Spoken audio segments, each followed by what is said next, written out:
Couch Day. No, I did not watch that show last night. I was at a history show in uptown Minneapolis, and that did lead to a good story to tell about what it's like getting service at different bars. Hopefully Devin is still here because I know he liked hearing one that I sometimes do, and I said, "Oh, it's not stale yet." Where I go to a bar and say, "I'd like beer. I hear you have some." But no, that was not what happened when I was in Uptown. I find out that being too honest with people doesn't always work. In this case, I go to the bar and I say I'd like beer, and then they ask me what I plan on doing, and I said, "Well, I'm going to the show," and they said, "Well, there's a server inside," and they wouldn't even serve me. It's like, yeah, I could have lied to them and gotten beer right away. I really prefer it that way. I get what I want, pay right away, and I leave. And then I don't have to wait for a server to bring it to me. I know that some servers don't like me because of that, but it's like, no, I'm just particular about things. There's nothing wrong with that. I figured there'd be more of a story to tell, but oh, yes, it's also a case of where I know servers have to do their work, but it still seems to be more of a hindrance to the show because of them having to talk to patrons during the show when they just want to enjoy the show. But thankfully I don't have to deal with that all that often because usually I get to do what I want to do. So there we go. And then, I had a guest at a microbrewery over the weekend, and of course I enjoyed it because it was a good crowd there, and I like stage time at shows like that, along with friends that I got to perform with.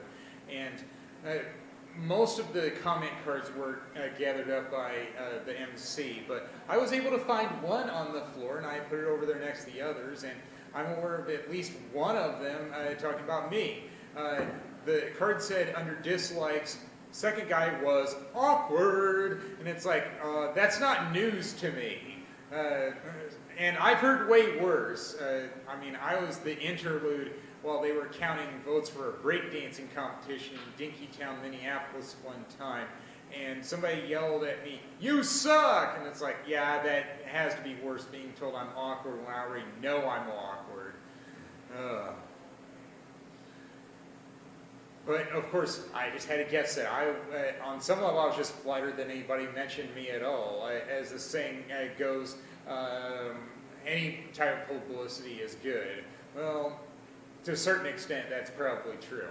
Oh, right, but when you talk about politicians or other celebrities with that one, yes, because I'm neither one. Next one. Oh, yes. Sometimes I get DVDs from the library, and it's all about what I'm inspired to get and flipping through.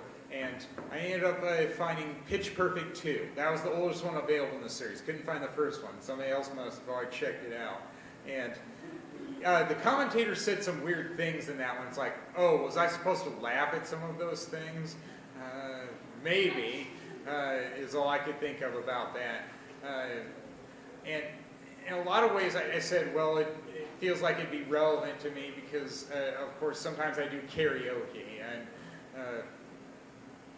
I don't know, maybe I'll get around to seeing the first one or the third, but I know when I was telling a friend about picking that one up, I said, well, I understand why I didn't see that movie for a while, because it looked like a chick flick to me, and well, sometimes I'll see chick flicks, but hey, not very often.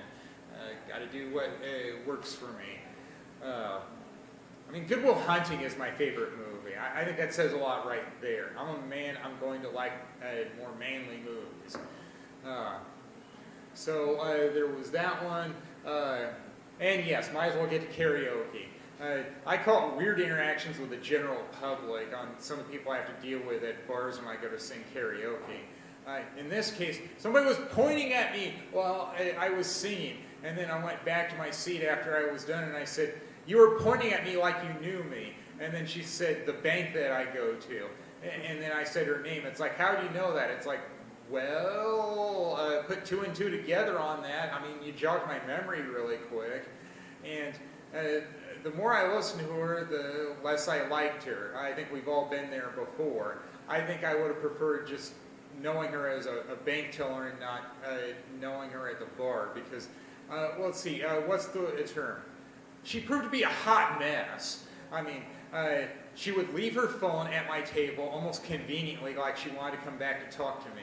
And then after a while, she accused me of being autistic and said that she could basically diagnose because her niece was. And it's like, yeah, considering I've heard that before, and I know I'm not because I've seen Rain Man, nothing like the Rain Man, I think I would just prefer people calling me a nerd because it's way less judgmental. She went to the bathroom twice while she was talking to me. I mean, she was definitely a hot mess. And then she kept trying to tell me how to live my life, saying, you need to do this and you need to do that. Yeah, that is the cardinal sin. Why'd she think I was autistic? Because I didn't want to fuck her? It's like, I just don't get that one. I mean, that shouldn't be the agenda or the motive or that everybody has at bars. I mean, sometimes I just want to enjoy my drink and sing. There should be nothing wrong with that. Well, I guess that's a good one to end on. And I really don't care if she sees it because she'll probably say, you have no right to walk out on me. No, I do, and I did. End of story. Bye. Woo!